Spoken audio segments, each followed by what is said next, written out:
दोस्तों नमस्कार, स्वागत है एक बार फिर से देश और दुनिया की तमाम बड़ी खबरों में। आपसे निवेदन है, कृपया चैनल को सब्सक्राइब करें और घंटी बटन भी दबा दें। ये पहली बड़ी खबर है, गुलाम नबी आजाद ने मारा यू टर्न, नहीं लड़ेंगे लोकसभा का चुनाव, अनंतनाग सीट से वापस ले लिया नाम। दरअसल दिग्गज राजनेता गुलाम नबी आजाद ने इस बार लोकसभा चुनाव न लड़ने का फैसला किया है। उनकी पार्टी ने अनंतनाग राजौरी सीट से उन्हें उम्मीदवार बनाया था, मगर अब उन्होंने अपना नाम वापस ले लिया है। गुलाम नबी आजाद ने बुधवार को अनंतनाग में एक बैठक में इस बात की घोषणा की। फिलहाल ये स्पष्ट नहीं हो पाया कि उन्होंने नाम वापस क्यों लिया है।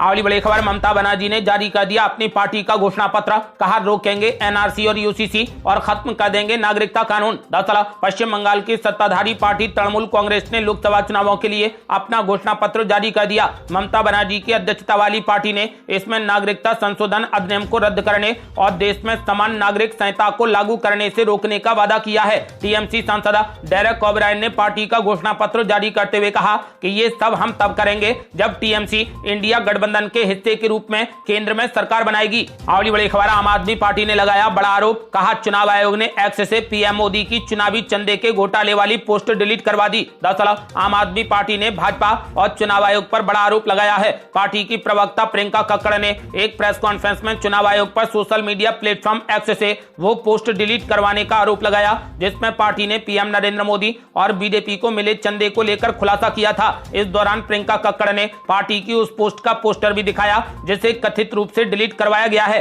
अगली बड़ी खबर, चंद्रशेखर आजाद ने पीएम मोदी पर बोला बड़ा हमला, बोले हमने पीएम मोदी से केतली छीन ली है, ना चाय बेचेंगे ना देश बिकेगा। दरअसल चंद्रशेखर आजाद ने पीएम मोदी पर बड़ा हमला बोला। उन्होंने कहा कि हमने पीएम मोदी से केतली छीन ली है, ना चाय बेचेंगे ना देश बिकेगा। उन्होंने कहा कि केतली मौजूदा दौर की तस्वीर है। बीजेपी के 400 पार के नारे पर उन्होंने कहा कि सरकार आने पर वो सरसों का तेल 400 रुपए कर देंगे। उन्होंने कहा कि कीचड़ है ही नहीं, इसीलिए इस बार कमल नहीं खिलेगा।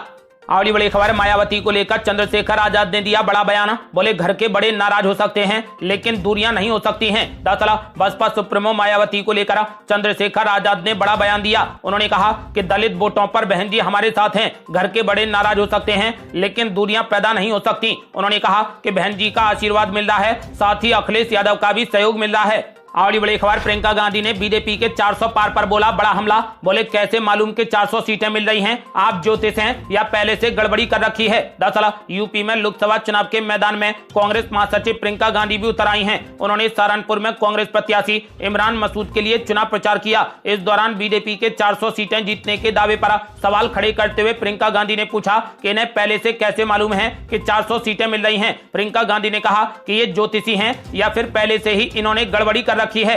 अगली बड़ी खबर, शंभू बॉर्डर पर बैरिकेडिंग तोड़कर रेलवे ट्रैक पर बैठ गए किसान, पुलिस से हो गई धक्का मुक्की, कई ट्रेनें हो गई रद्द। दरअसल युवा किसान नेता नवदीप सिंह जलबेड़ा समेत 3 किसानों की जेल से रिहाई की मांग को लेकर पंजाब हरियाणा के बॉर्डर पर आंदोलन कर रहे किसानों ने शंभू रेलवे स्टेशन पर रेलवे ट्रैक जाम कर दिया। पुलिस ने उन्हें रोकने की कोशिश की तो पुलिस किसानों की धक्का मुक्की हो गई। किसानों ने बैरिकेडिंग तोड़ डाले और ट्रैक पर बैठ गए। किसानों ने अंबाला लुधियाना रेल मार्ग बंद कर दिया। इससे 36 ट्रेनें प्रभावित हुई और 11 ट्रेनें रद्द करनी पड़ी।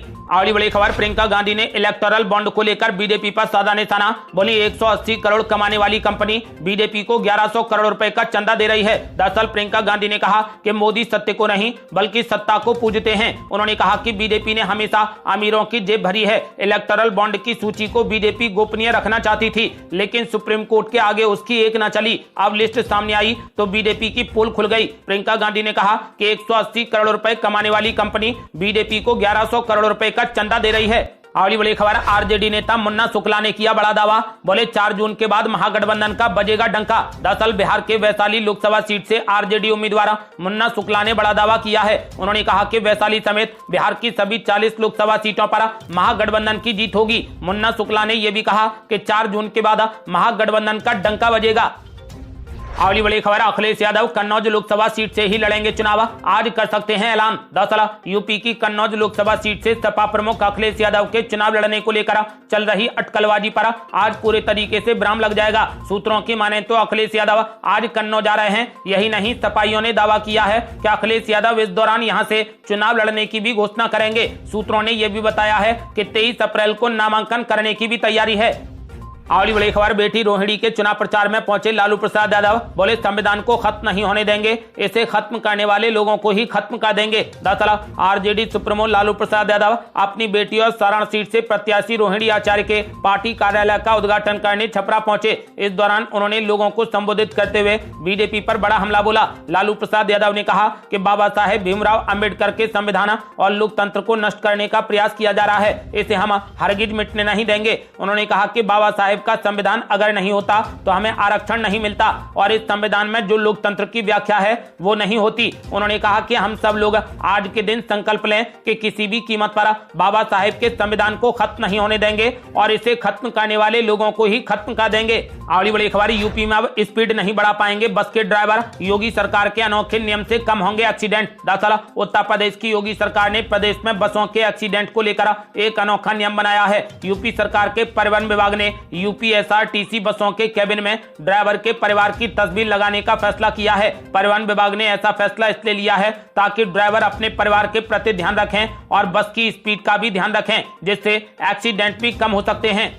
अगली बड़ी खबर, बीजेपी उम्मीदवार नवनीत राणा ने विपक्ष पर साधा निशाना, बोली देश में मोदी लहर थी, है और रहेगी। दरअसल महाराष्ट्र में अमरावती सीट से बीजेपी प्रत्याशी नवनीत राणा ने कहा कि देश में मोदी लहर है। उन्होंने एक रैली में उनके बयानों को तोड़ मरोड़ कर पेश करने के लिए राजनीतिक विरोधियों को जिम्मेदार ठहराया। उन्होंने कहा कि देश में मोदी लहर थी, मोदी लहर है और मोदी लहर रहेगी। उन्होंने कहा कि देश की प्रगति के लिए नरेंद्र मोदी की ही जरूरत है।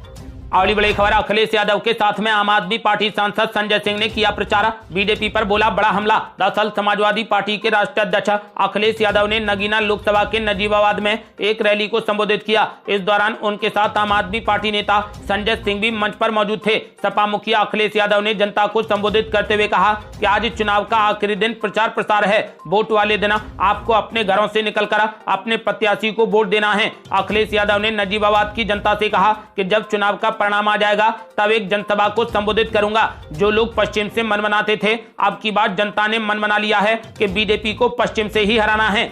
अगली बड़ी खबर, अखिलेश यादव के साथ संजय सिंह ने भी बीजेपी पर बोला जबरदस्त हमला, बोले बीजेपी ने देश की सारी संपत्ति पूंजीपतियों के नाम कर दी। दरअसल आम आदमी पार्टी सांसद संजय सिंह ने अखिलेश यादव के साथ मंच साझा करते हुए बीजेपी पर जमकर प्रहार किया। उन्होंने कहा कि बीजेपी ने देश की सारी संपत्ति पूंजीपतियों के नाम कर दी है, सब अडानी और अंबानी के इशारे पर बेची और खरीदी जा रही है। उत्तर प्रदेश में अगर विकास हुआ है तो अखिलेश यादव की सरकार में विकास हुआ है। संजय सिंह ने कहा कि अखिलेश यादव ने महिलाओं और बच्चों की सुरक्षा को लेकर शॉर्ट डायल सहित शिक्षा और अन्य क्षेत्रों में बढ़ चढ़कर काम किया था। साथ ही जो आज आप बड़े बड़े हाईवे देख रहे हैं वो सब अखिलेश यादव की सरकार की ही देन है। उन्होंने कहा कि हमें आज स्कूल चाहिए, अस्पताल चाहिए, अच्छी शिक्षा चाहिए, लेकिन जुमलेबाजी की सरकार नहीं चाहिए। अगली बड़ी खबर, लालू यादव की पार्टी आरजेडी को लगा बड़ा झटका, राष्ट्रीय उपाध्यक्ष ने पार्टी से दे दिया इस्तीफा। दरअसल पूर्व केंद्रीय मंत्री एवं आरजेडी के राष्ट्रीय उपाध्यक्ष देवेंद्र प्रसाद यादव ने पार्टी से इस्तीफा दे दिया। देवेंद्र प्रसाद यादव नाराज चल रहे थे, झंझारपुर से लोकसभा का चुनाव लड़ना चाहते थे, लेकिन महागठबंधन में ये सीट विकासशील इंसान पार्टी को चली गई। आरजेडी सुप्रीमो लालू प्रसाद यादव को भेजी चिट्ठी में उन्होंने कहा कि आरजेडी में केवल राज के लिए नीति चल रही है, जबकि राज और नीति में सामंजस्य जरूरी है। ये कहते हुए उन्होंने पार्टी से इस्तीफा दे दिया। अगली बड़ी खबर, मध्य प्रदेश के मुख्यमंत्री मोहन यादव ने कर दी बड़ी घोषणा, अब आयुष्मान कार्डधारी मरीज भी ले सकेंगे एयर एम्बुलेंस की फ्री सुविधा। दरअसल मुख्यमंत्री डॉक्टर मोहन यादव ने घोषणा की है कि 5 लाख तक का निःशुल्क इलाज कराने वाले आयुष्मान कार्डधारी मरीज भी अब एयर एम्बुलेंस के पात्र होंगे। एयर एम्बुलेंस के माध्यम से बड़े शहरों तक आयुष्मान कार्डधारी मरीजों को ले जाया जा सकेगा। उन्होंने कहा कि एयर एम्बुलेंस की सुविधा बिल्कुल फ्री होगी। अगली बड़ी खबर, बीजेपी को मिलेंगी कितनी सीटें, राहुल गांधी ने कर दी बड़ी भविष्यवाणी, चौंकाने वाले हैं आंकड़े। दरअसल गाजियाबाद में अखिलेश यादव के साथ मीडिया से बातचीत करते हुए अखिलेश यादव ने कहा कि पूरे देश में जबरदस्त अंडर करंट है। उन्होंने कहा कि मैं सीटों की भविष्यवाणी नहीं करता, 15 से 20 दिन पहले मैं सोच रहा था कि बीजेपी लगभग 180 सीटें जीतेगी, लेकिन अब मुझे लगता है कि उन्हें 150 सीटें मिलेंगी। हमें हर राज्य से रिपोर्ट मिल रही है कि हम सुधार कर रहे हैं। उत्तर प्रदेश में हमारा गठबंधन बहुत मजबूत है और हम बहुत अच्छा प्रदर्शन कर रहे हैं। राहुल गांधी ने दावा किया है कि इस बार बीजेपी के खाते में 150 सीटें तक ही जाएंगी। अगली बड़ी खबर, अखिलेश यादव ने बीजेपी पर बोला बड़ा हमला, बोले इलेक्टोरल बॉन्ड ने बीजेपी का बैंड बजा दिया। दरअसल सपा अध्यक्ष अखिलेश यादव ने यूपी के मुरादाबाद में एक चुनावी सभा को संबोधित किया। इस दौरान अखिलेश यादव ने बीजेपी को कई मुद्दों पर जमकर घेरा। इलेक्टोरल बॉन्ड के मामले पर अखिलेश यादव ने बीजेपी को घेरते हुए कहा कि इलेक्टोरल बॉन्ड ने भारतीय जनता पार्टी का बैंड बजा दिया है। कोई कल्पना नहीं कर सकता था कि राजनीति में पॉलिटिकल पार्टी इतना चंदा भी वसूल कर सकती है। अगली बड़ी खबर, संविधान का जिक्र कर प्रियंका गांधी ने पीएम मोदी पर साधा निशाना, बोली आरक्षण का क्या होगा। दरअसल प्रियंका गांधी ने न्यूज एजेंसी एनआई से बात करते हुए कहा कि लोकसभा चुनाव जनता का होना चाहिए, जनता के मुद्दे पर ही चुनाव होने चाहिए। पीएम मोदी और बीजेपी महंगाई की बात नहीं करते हैं, किसानों और महिलाओं की बात नहीं करते, वो सिर्फ ध्यान भटकाने की बात करते हैं। पीएम मोदी के डरने और घबराने की बात नहीं के बयान पर प्रियंका गांधी ने सहारनपुर में कहा कि उनके नेता संविधान को बदलने की बात क्यों कर रहे हैं, संविधान बदलने पर आरक्षण का क्या होगा। उन्होंने कहा कि हम तो वैसे भी किसी से नहीं डरते। अगली बड़ी खबर, प्रचार के आखिरी दिन बंगाल में बवाल, आरोप है टीएमसी की कैंपेन कार पर हुआ हमला और पीटे गए कार्यकर्ता। दरअसल लोकसभा चुनाव 2024 के पहले चरण के मतदान के लिए चुनाव प्रचार खत्म हो गया है। इसके पहले पश्चिम बंगाल में चुनावी हिंसा की खबरें आने लगी हैं। कूच बिहार में जहां पहले चरण के लिए वोटिंग होनी है, तो वहीं सत्तारूढ़ पार्टी तृणमूल कांग्रेस के चुनाव प्रचार वाहन पर कथित तौर पर हमले हुए हैं। टीएमसी नेता उदयन गुहा का यह भी आरोप है कि प्रचार वाहन में मौजूद टीएमसी कार्यकर्ताओं को भी पीटा गया है। अगली बड़ी खबर, लोकसभा चुनाव से पहले डीएमके ने लगाए गंभीर आरोप, कहा केंद्र एजेंसियां कर रही फोन टैपिंग। दरअसल लोकसभा चुनाव के पहले चरण के मतदान से पहले तमिलनाडु के सत्ताधारी दल डीएमके ने आरोप लगाया है कि लोकसभा उम्मीदवारों, उनके दोस्तों और रिश्तेदारों सहित पार्टी के नेताओं के फोन टैप किए जा रहे हैं। इस बाबत पार्टी ने चुनाव आयुक्त के पास में शिकायत भी दर्ज कराई है। अगली बड़ी खबर, आसमान से बरसेगी आग, तापमान होगा 40 के पार। आईएमडी ने कई राज्यों के लिए जारी किया हीट वेव का अलर्ट। दरअसल भारतीय मौसम विभाग ने 20 अप्रैल तक कई राज्यों के लिए हीट वेव अलर्ट जारी किया है। आईएमडी ने कहा कि इस पूरे हफ्ते तापमान बहुत ज्यादा बढ़ने वाला है, जिसकी वजह से भीषण गर्मी पड़ेगी। आईएमडी ने कहा कि अगले 5 दिनों में उड़ीसा, गंगीय पश्चिम बंगाल, कोंकण, गुजरात के सौराष्ट्र एवं कच्छ, तटीय आंध्र प्रदेश एवं यमन और तेलंगाना के कुछ हिस्सों में हीट वेव या कहें लू की स्थिति बनी रहने की संभावना है। अगली बड़ी खबर, पीएम मोदी के इंटरव्यू पर राहुल गांधी ने साधा निशाना, बोले आप लोगों ने इंटरव्यू देखा, कांप रहे थे पीएम मोदी। दरअसल लोकसभा चुनाव 2024 के लिए पहले चरण के मतदान से पहले कांग्रेस नेता राहुल गांधी ने बीजेपी और पीएम नरेंद्र मोदी पर निशाना साधा। उन्होंने फिर इलेक्टोरल बॉन्ड को देश का सबसे बड़ा भ्रष्टाचार करार दिया और कहा कि इस पर बात करते हुए प्रधानमंत्री नरेंद्र मोदी के हाथ पांव कांप रहे थे। कर्नाटक में राहुल गांधी ने कहा कि आपने नरेंद्र मोदी का इंटरव्यू देखा होगा, उन्होंने इलेक्टोरल बॉन्ड पर सफाई देने की कोशिश की, लेकिन जब वो इलेक्टोरल बॉन्ड की बात कर रहे थे तो उनके हाथ कांप रहे थे। राहुल गांधी ने कहा कि ऐसा इसलिए क्योंकि इलेक्टोरल बॉन्ड हिंदुस्तान का सबसे बड़ा भ्रष्टाचार है। अगली बड़ी खबर, थम गया चुनाव प्रचार, अब 19 अप्रैल को 102 सीटों पर होगा मतदान। दरअसल लोकसभा चुनाव 2024 की सारी तैयारियां पूरी हो चुकी हैं। पहले चरण का मतदान 19 अप्रैल को होगा, जिसमें देश के 21 राज्यों और केंद्र शासित प्रदेशों की 102 सीटों पर वोट डाले जाएंगे। पहले चरण की वोटिंग में 10 राज्य और केंद्र शासित प्रदेशों की सभी सीटों पर वोटिंग होगी, जबकि बाकी के 11 राज्यों की कुछ सीटों पर मतदान होगा। पहले चरण की वोटिंग को लेकर बुधवार शाम 6 बजे चुनाव प्रचार प्रसार बंद हो गया। मतदान होने के 48 घंटे पहले इन क्षेत्रों में रोड शो, सार्वजनिक सभा, जुलूस निकालने के सभी कार्यक्रमों पर रोक लगा दी गई है। अगली बड़ी खबर, एबीपी सी वोटर सर्वे पर संजय राउत ने दिया बड़ा बयान, बोले बीजेपी की उड़ जाएगी टोपी। दरअसल एबीपी सी वोटर के सर्वे पर महाराष्ट्र के पूर्व मुख्यमंत्री उद्धव ठाकरे की शिवसेना के नेता संजय राउत ने कहा कि वोटिंग के दिन देखिएगा क्या होता है, सब सामने आ जाएगा। संजय राउत ने एबीपी न्यूज से बात करते हुए कहा कि हवा बहुत तेज चल रही है, बीजेपी की टोपी हवा में उड़ जाएगी, इस बार बाजी पलटेगी। उन्होंने आगे कहा कि कांग्रेस नेता राहुल गांधी ने सही कहा है कि बीजेपी के नेतृत्व वाले एनडीए गठबंधन को 200 से ज्यादा सीटें नहीं मिलेंगी। ये थी अब तक की बेहद बड़ी खबरें। रोजाना की ताजा खबरों को जानने और हमसे जुड़ने के लिए चैनल को लाल बटन दबाकर सब्सक्राइब करें और घंटी बटन भी दबा दें। जल्दी मिलते हैं बड़ी अपडेट के साथ, तब तक के लिए जय हिंद, जय भारत।